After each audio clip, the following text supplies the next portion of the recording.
Welcome to Revitalize and Replant with Mark Clifton, where we equip pastors to take their churches from declining to thriving by pointing them to a new future and a new hope. Join us weekly for encouragement and practical advice in your pastoring journey. Welcome back to Revitalize and Replant with Mark Clifton and Mark Hallock. Hey, and Dan Hurst. Hi. And there's Kyle Bierman down there waving at us. We're delighted to come to you again with, we were just laughing about this. People don't understand how complicated our life is with the podcast, because it's just you plug it in and you talk, right? And there's nothing to it, which is why we have Kyle to just make it happen. It doesn't always go as smoothly as our podcasts go, right? Yeah. For example, here I am. I've been in the electronics business for years and years and years. In radio, built radios. I built equipment. I run a studio. All of that stuff. And I have had the biggest nightmare at my church for the last 3 years with technical issues. Right. Microphone just cuts off in the middle of the sermon, or you can't ever get it started, or a PowerPoint fails, or whatever. And it drives my technical people crazy because they can't figure out how. So I got to thinking, we deal with issues like that every Sunday. Yeah. Things that happen, and that would be kind of an interesting little thing. We're just freewheeling this one. We freewheel them all. What are you talking about? This one's really freewheeling. We said, let's talk about things that go wrong when you're preaching. That's right. So whenever you're up there and something happens, often this happens to me quite often. I'll be up there and I'll get to preaching, and man, it's like Paul on Mars Hill, man. It is happening. The Shekinah glories come down, and all of a sudden I got a cough coming. Yep. And I know I got a cough coming, and so and then I can't get my voice back. And when you cough, I cough. It's a cough. But it's and then all this, and you're going to have water. And 9 times out of 10, I do not go up there with a bottle of water. Yep. So what do you do when you know you're losing your voice? You need to have a drink. You don't have any water around. Mm-hmm. Do you just kind of battle through and say, I'm just going to keep talking until it comes back? Am I going to turn to the side and just hack a really loud cough? What are you going to do? And generally, I've been doing this a long time. I know this is not going anywhere. So I'll just stop mid-sentence and I go, excuse me. I said, somebody needs to get this preacher a glass of water. Yep. And then, they'll go bring you one, and I'll thank them for it, and I'll thank you for that great ministry, and then I'll try you just have to do it. You just have to stop and do it. Yep. It's worse. Oh, yeah. Because what bothers people is when you can't talk. And they're feeling it. They feel that too. Oh, yeah. They'd be rather you just get a drink of water. Just name it. Just get the drink of water, and we'll all move on together. Which, by the way, is one of the principles in this, because what we're talking about are things when things go wrong, right? When you're preaching. Right. Okay, so one of the things I was going to say is just name the awkwardness. So, like, if your voice, you're coughing, you need water. Yeah. Better to say, you know what? Hey, guys, I need some water. If I get some water, it's gonna be a relief to everybody. Nobody cares. Right. It's not like they're saying, "Well, that wasn't very polished." Right. Yeah. Actually, do the opposite. Be like, "Man, this is real." What's really bad is when you don't get the water and you just keep. Oh my God. And they're struggling with you, and you're struggling with it, and then somebody brings you some anyway because they feel bad for you. That's right. They try to hand it to you. You know, they don't know whether to bring it to you or not. Because they don't know that you want to be interrupted or not. So just say, hey, I'm going to need some water here. Could somebody go bring me some water? That would be great. Name it. Same thing with, for me, I sweat, man. I sweat as a preacher. Oh, my gosh. I sweat. And there's times where, man, it's hitting my glasses. And it's just, and everybody can see it. And I'm just like, hey, listen. Somebody have a towel. Somebody have something. Just name the reality, or just say, "Man, I am hot today." Just name the reality, and they love it. And better that than trying to fake it. Or when a baby's crying, and they're crying, and it's like, is anybody going to say anything? We talked about this before. Mm-hmm. I think what I would advise you to do is name it, but celebrate it. Yeah. Name it. Hey, we've got this baby. Aren't you thankful for babies? But when there's something awkward, man, you've got to name it. The worst thing you can do is act like it's not happening. So the voice, that's a big one. Yeah, it does happen. And I don't like walking up there with a bottle of water. I don't. I know sometimes. Now, that's another thing. In a previous podcast, we talked about why it's a biblical imperative to have a pulpit. And so one of the biblical imperatives of having a pulpit is if you have a large pulpit or even a decent-sized pulpit with a shelf in it, you can put a bottle of water there. If you got nothing but a bar table from Buffalo Wild Wings there, if you put your bottle of water on there, you expect somebody to come by with a plate of wings and put it there. It just doesn't look very... Or like a music stand. I'll tell you what, I was preaching it was an association meeting not long ago, and they didn't have a pulpit. So they gave me, and it was a weak. Yeah, because we don't want a pulpit. Man, geez, what does the pulpit say about us? I wanted a pulpit, so they gave me water, but there was no place to put it. So it was like down. It was super awkward. Yeah. But anyway, all that to say, your voice when it's scratchy, whatever, bring your water. Here's another one. What about this? You ever lost your place in your sermon? No. Here's what happens to me, and this is so embarrassing because I am not focused on anything I do. All right, I don't have any ability to focus. I never have had, and I'm just not. That's just not how I'm wired. And I'll oftentimes get up there and I'll open the text and I'll just say the wrong text, and I'll go to the wrong text. Sometimes I go to you're going to preach the wrong text. Yes. So maybe I'm going to preach Mark 5.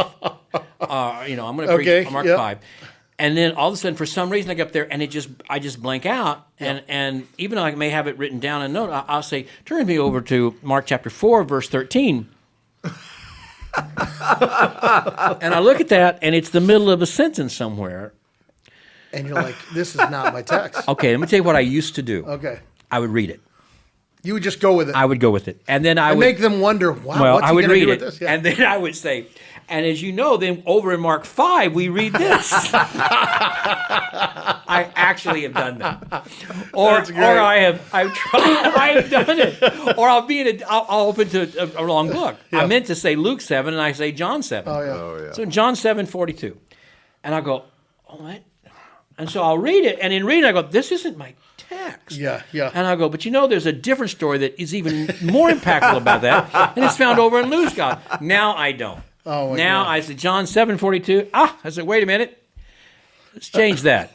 Let's call an audible. Actually, it's Luke. I'm sorry. I just made a mistake. They're fine with that. Yeah. So now, and that happens still to me this day. Let me tell you what happened to me last week. A little different. So we always have a scripture reader right before I preach. Well, that would be helpful if somebody would actually read the right scripture. Well, here's what happened. We're all waiting, and nobody's going up to read the scripture.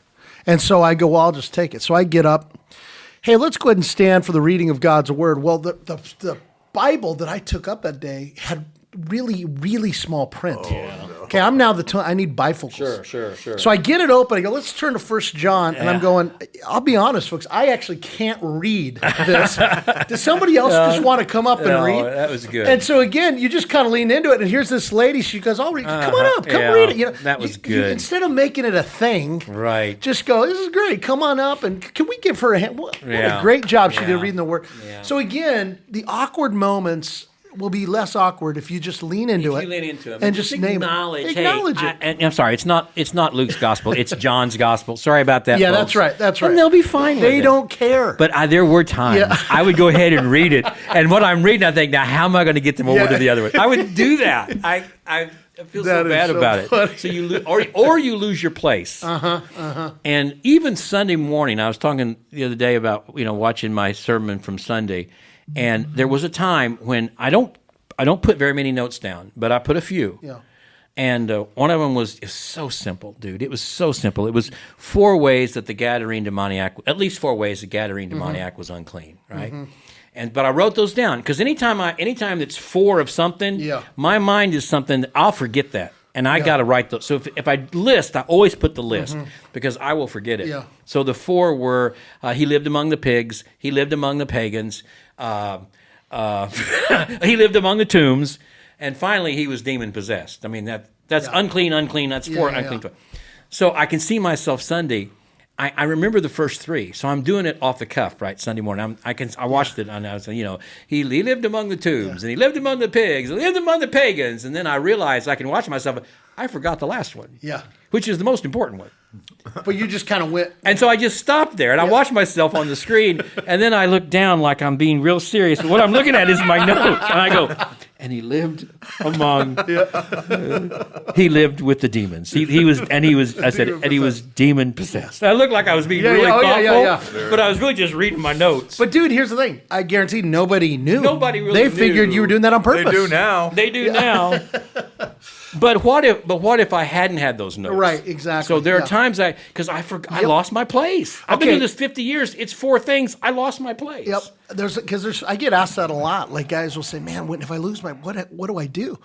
Well, one, you don't make a big deal out of it because what feels like an eternity to you is really only a number of seconds. It's not a ton of time. And just do what you need to do.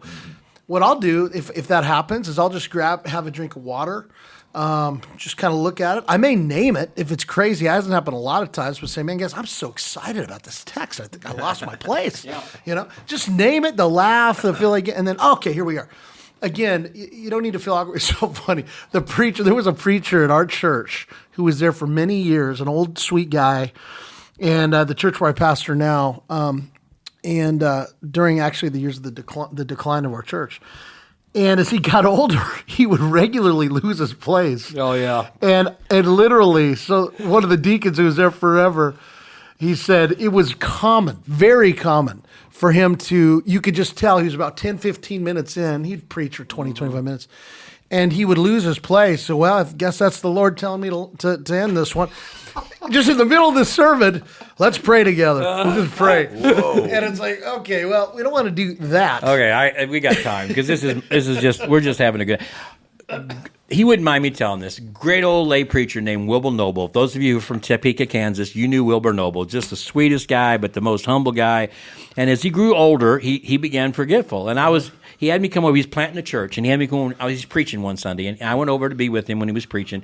And he was preaching, and he was talking. And he said, "I want to give you this illustration." I'll never forget this, guys. "I want to give this illustration." He had a real pitchy voice. He goes, "Back when I was a kid, we had a dog, and that dog would chase cars, and it was dangerous to." And he's talking about sin, and he was dangerous to chase cars, and we tried everything we could do to get that dog to keep chasing cars. So he said, "My dad took a towel and he tied it around the fork of our Model T truck.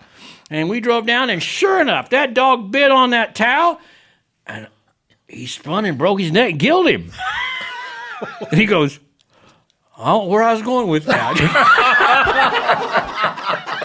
He goes, "Anyway, let's move on." And to this day, all I can think of is kids are crying in the pews. I promise you that's true. I don't know where I was going. I don't know where I was going with that. We don't want to do that.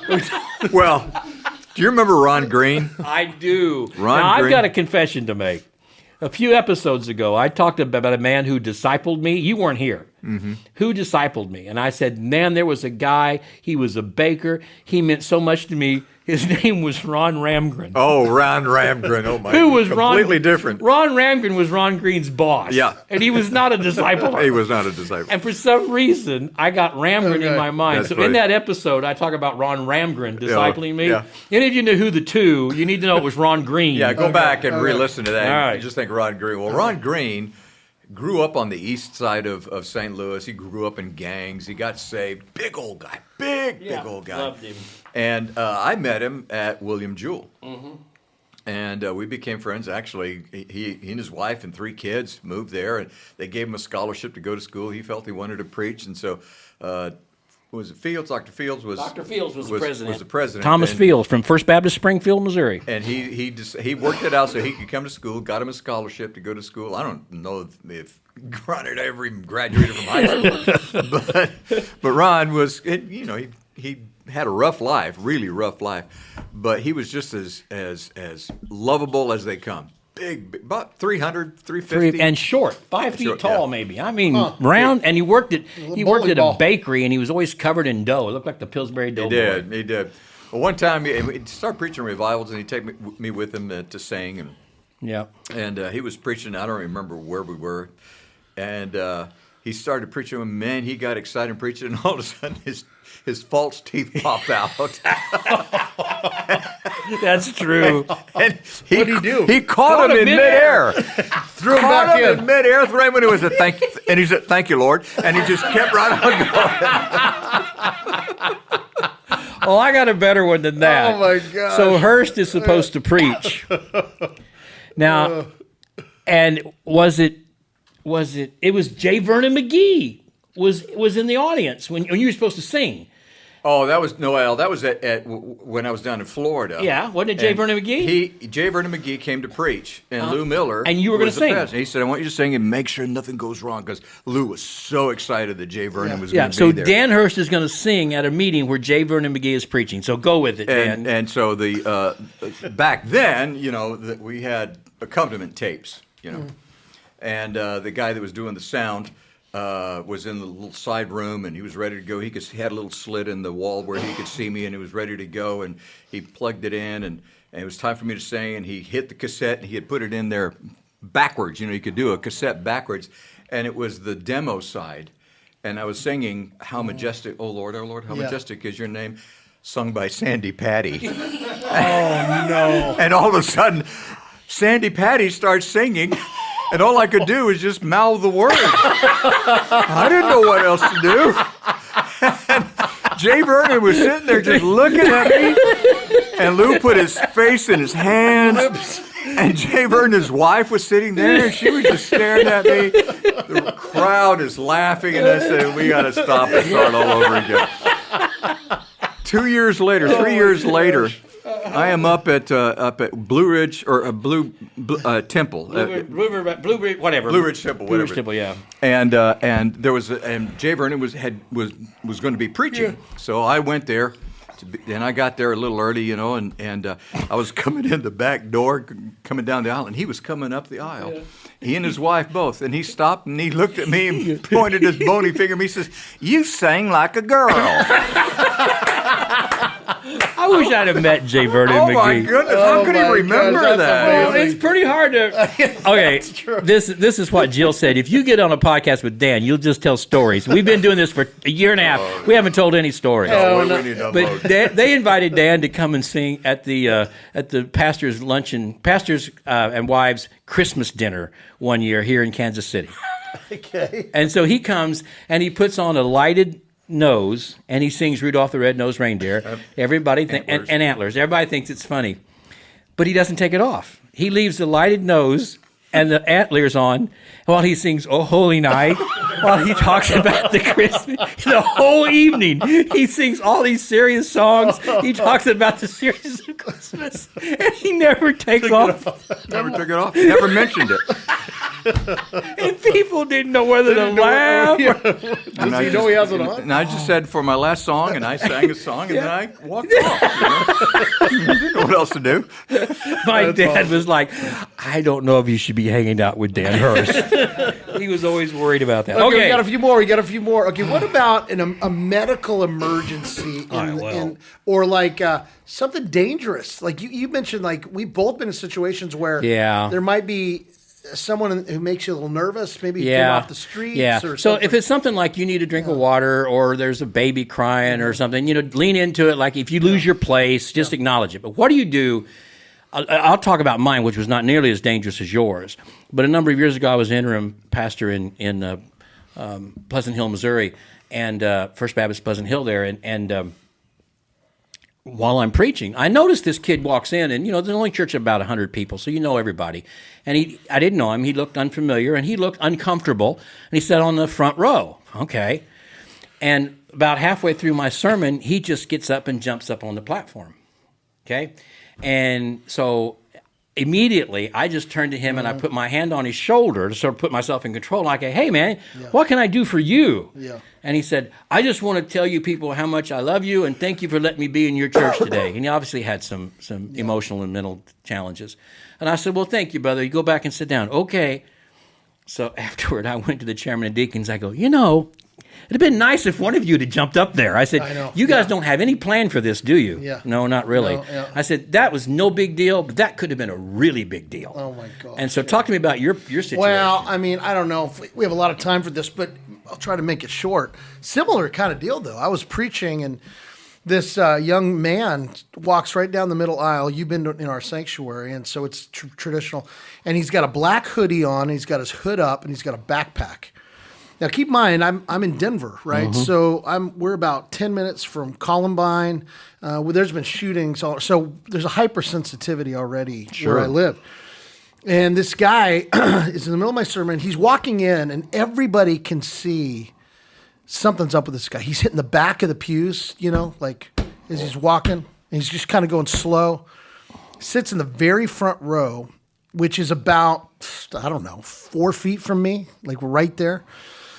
And I'm just kind of watching him, and I'm just preaching, and I say something about God's love, something. And he stands up and he says, "Does God love everybody? Does God love everybody?" And this is everybody in this place at this point is watching. And I said, "Yeah, man, he loves everybody. He loves you." And I felt like there was a darkness. Honestly, it was like, this is spiritual warfare. And he sits down and he grabs a Bible and he's just flipping through the pages loudly. Right now, at this point, everybody's going, what is up with this guy? You know what I mean? Well, I keep going, and probably within 5 minutes, something about forgiveness. He stands up again and he says, "Does God forgive murder?" Does God forgive murder? Oh my goodness. And he's saying this. Now, at this point, people are quietly starting to kind of try to get out of the room. Really. Now, right? And I'm kind of trapped. I'm like, this might be a Jesus. I don't know. I'm like, here we are. And I'm like, yeah, man, he forgives murder. He forgives murder. And he's just staring at me, you guys. It was the weirdest thing ever. And he's got this backpack. And I said, and so I didn't know what else to do. At this point, I'd been hoping that some deacons or somebody would just at least come front. And I leaned into it. I said, "Actually, man, God does forgive murder." And I said, "Brother, you need to be forgiven by God today. I can just tell. You need Jesus to forgive you. And we're going to talk with you about how to be forgiven and give your life to Jesus." And I said, "Can I get some guys to come up with our friend?" And at this point, we're going, and they come, a couple deacons come, they walk with him out the back doors, okay, and he's out of the room. Now, at this point, I look at the whole sanctuary, and I'm going, okay, are we okay? Are we okay? And you could just tell, I said, listen, that guy needs Jesus. We need to pray right now. So we just prayed for him right now. Our brother, this guy, he needs you, Jesus. Would you save him? Fast forward to the end of the service, okay, and we're singing the song. And at that point, another one of our pastors comes up to me and says, "Hey, we got to keep singing." And I'm just in the front row. I'm going, "What do you mean?" He goes, "We got to keep singing. There's cop cars everywhere out there." And I said, "Okay, what's going on?" He said, "That guy who was here, he killed somebody last night. He had a gun on him. He killed somebody last night. And he didn't know where else to go. So he came to church." And then he says, "And I just led him to Christ in handcuffs." Wow. He said the guy broke, and we gave him a Bible, and he's going to be in prison probably for life. But man, we gave that guy this. I'm not making this up. This is unbelievable. So I get up and I'm like, "Guys, listen, I got to tell you how this story ends today." Our friend who was in here just gave his life to Jesus. And we need to celebrate what God's done, that God brings sinners home to himself. And I didn't mention the fact that he killed somebody. Sure. They all learned that quickly enough later. But all that to say, what I learned from that is, in what potentially could have literally been a life, who knows? Could have been. You want to be wise, but lean into it. And I would say you're going to find yourselves in spiritual battle sometimes. That's right. Where you have to just trust in Jesus and the power of the Spirit and the truth of His Word and lean into it and speak into that. But anyway, crazy story. No, that is. And by God's grace, it ended the way it did. So let's recap real quick. Lean into the awkward. If something happens, don't just deal with it. Say, "Hey, I need a drink of water," or "Hey, I've lost my place." Number 2, you really do need to have a plan of security. You need to, and most churches do now, but I don't care how small your church is. You need to have a plan. If someone gets up and does something abnormal, you need to have a plan to deal with that. And your state convention can help you do that. Number 3, if a baby cries or someone gets disruptive, just again, you don't overreact to it. They won't overreact to it. If there's a medical emergency, which I've had happen, someone's passed out, you just stop your preach. Say, "You know what? Carol has just had an emergency apparently, and the help is on the way. Let's just all pray right now. And Mary, if you want to come play the piano softly, we're just going to pray for Carol and for those who are going to minister to her, and we're just going to wait and see how this happens. That's right. And just do that. Just lead it. Just lead it right, like that. Right. Something along those lines. What about your voice? Again, if your voice, you just say, hey, maybe you dig some water and you still can't go. You say, you know what, this is all I can do right now, and we're just going to have to wrap this up and pray and ask the Lord, and just be honest with them. What if you lose your place in your sermon, or what would you? Yeah, I think when you lose your place, again, you have to you stop for a minute, and it's okay even to say, give me just a minute. I think I've lost my place here. Yep. They're going to be more comfortable with that than with you trying to cover it up by mumbling and moving and looking. Just say, just give me a second here. Or just say, where was I? Where was I? Yep. Yeah. I have said that. Yeah. No, I have said that. Yeah. I have said, where was I? What was I saying? And somebody said, oh, yeah, thanks a lot. And that's okay. I have done that It's okay. on many occasions. Yeah. And again, sometimes with the sound, if it's really bad, now I couldn't do this in the large setting I'm preaching at this week, but sometimes I'll say, well, go ahead and turn it off. And you and I, Mark, we have enough lungs. We can just go project. For it. Yeah. And I'll just go for it. So. Okay, hold on real quick. I know we're a little long, but technical difficulties, what do we do real quick? We started with that. So if my mic's not working or the sound, like what do we do? I acknowledge it. Okay. Because I already know it. Yeah. And I tell them, look, this is not my fault. Yeah. This is the sound guy's fault. Everybody turn and look at Carl and give him the stink eye. That's great. Oh, That's great. It's his fault. All right. I hope this has been helpful to you. We just kind of freelanced this one and thought, because we all deal with these things. We all deal with them, and you've thought of some things that have happened, and hope it'll help you to just kind of plan for the future. Because, listen, God knows what's going to happen. He knows what the plan is, and it isn't the end of the world. But this is the end of the podcast. Goodbye. Thanks for joining us today on Revitalize and Replant.